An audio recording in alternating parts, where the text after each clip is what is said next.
Iba yun, nagiging 62 days pala kay mother. Pero sa kabilang banda, kahit nasabi nga natin naman 62 days, nakita man looking niya pa rin si mother, di ba? Dahil dyan, tatawag naman si Dennis. Hi, Dennis! Dennis, nasa kaman sa daling ito, nawa makapamangga namin. Naganawin mo po ang mga baso. Ay, dyan. Hello? Oh, yan. Palakpakan naman natin si Dennis. Yan. Kapatid niya, ano? Nakita ko nga napaka-pogi. Yan ang bunso, panganay at bunso dapat. May asawa? Meron po. Yan ang bunso. Ikaw dati natanong ko. Sumunod siya kay Raquel. Yan ang pinakamasya. Hey, mother. Wala na. Full memory.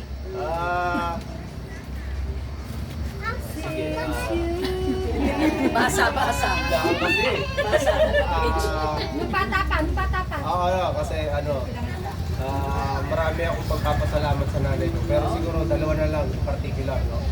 Una, yung proud na proud ako kasi kaming, lahat kami magkakapatid, anim kami, no?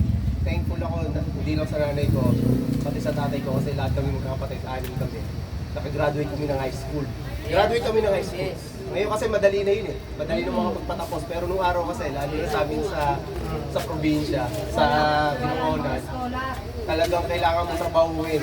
Kailangan mong magsikap para makagraduate ka. So, sa part na yun, excellent ang nanay ko at yung tatay ko doon.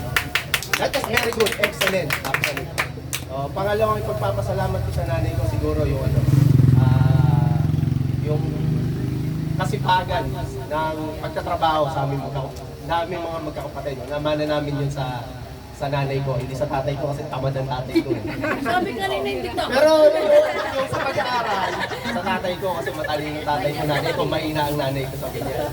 Pero sa kasipagan sa trabaho, sa nanay ko naman yun kasi natatandaan ko, I was 6 years old dati.